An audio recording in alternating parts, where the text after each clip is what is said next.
Hi అండి, నమస్తే. Welcome back to my channel. ఇవాళ వీడియోలో కరివేపాకు రైస్ను ఎలా చేయాలో చూపిస్తాను.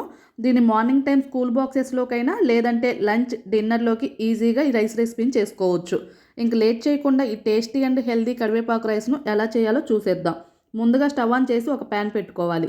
దీనిలోకి 1 టేబుల్ స్పూన్ ఆయిల్ వేసుకొని 2 టేబుల్ స్పూన్స్ మినపగుండ్లను, అలాగే 2 టేబుల్ స్పూన్స్ పచ్చిశనగపప్పును, అలాగే 1/2 టీ స్పూన్ మిరియాలను, 1 టీ స్పూన్ ధనియాలను, 1/2 టీ స్పూన్ జీలకర్రను వేసుకొని ఫ్లేమ్ని లోలోనే ఉంచుకొని ఇవి గింజ లోపల వరకు వేగేంత వరకు ఫ్రై చేసుకోవాలి. ఇవి ఇలా కొంచెం ఫ్రై అయిన తర్వాత కారానికి తగినట్లుగా 5-6 ఎండుమిర్చిని కూడా వేసుకొని ఫ్రై చేసుకోవాలి. అలాగే ఒక రెమ్మ చింతపండును కూడా వేసుకోవాలి.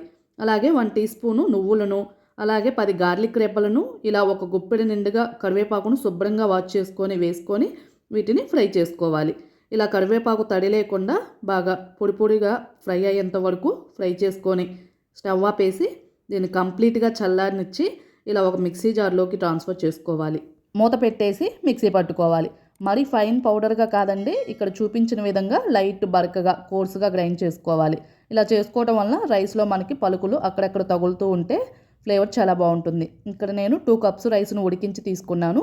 ఇలా ఉడికించిన అన్నంతోనే కాదు, ఎప్పుడైనా మనకి ఇంట్లో అన్నం మిగిలిపోతూ ఉంటుంది కదా, దాంతో కూడా ఈ రైస్ని చేసుకోవచ్చు.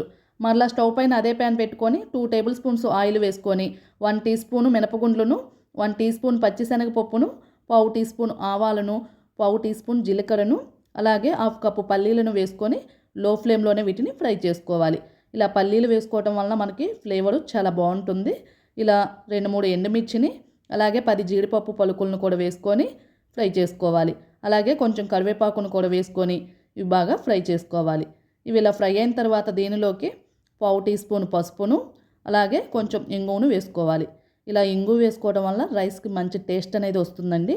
ఇవి ఇలా ఫ్రై అయిన తర్వాత దీనిలోకి మనం ముందుగానే 2 కప్స్ రైస్ని ఉడికించుకున్నాం కదా, ఆ రైస్ని ఇందులోకి యాడ్ చేసుకోవాలి. ఇలా రైస్ని యాడ్ చేసుకున్న తర్వాత మనం ముందుగా మిక్సీ పట్టుకున్న కరివేపాకు పొడిని కూడా ఇలా రైస్లోకి వేసుకోవాలి.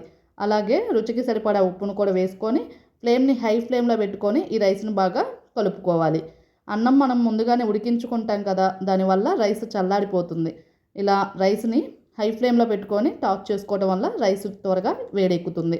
ఇలా 5 మినిట్స్ పాటు బాగా కలుపుకున్న తర్వాత స్టవ్ ఆపేసి ఈ రైస్ని ఇలా ఒక సర్వింగ్ ప్లేట్లోకి సర్వ్ అవుట్ చేసుకోవడమే. అంతేనండి, ఎంతో టేస్టీ అండ్ హెల్తీగా కరివేపాకు రైస్ రెడీ అయిపోయింది. వారంలో ఒక్కసారైనా ఈ కరివేపాకు రైస్ను ట్రై చేయవచ్చు. కంటి చూపును పెంచుతుంది, అలాగే జుట్టును దృఢంగా పెరిగేలా చేస్తుంది. మార్నింగ్ టైం పిల్లలకి స్కూల్ బాక్సెస్లోకైనా లంచ్ డిన్నర్లోకి దీన్ని ఈజీగా ప్రిపేర్ చేసుకోవచ్చు. ఇంకెందుకు లేట్, మీరు కూడా ఈ టేస్టీ అండ్ హెల్తీ కరివేపాకు రైస్ను ఒకసారి ట్రై చేసి ఎలా వచ్చిందో కామెంట్ బాక్స్లో మీ ఫీడ్బ్యాక్ని తెలియచేయండి. మీకు ఈ వీడియో నచ్చితే లైక్ చేయండి, అలాగే మీ ఫ్రెండ్స్కి రిలేటివ్స్కి షేర్ చేయండి. కొత్తగా మన ఛానల్ చూసేవాళ్ళు ఎవరైనా ఉంటే సబ్స్క్రైబ్ చేసుకోండి. Thank you for watching.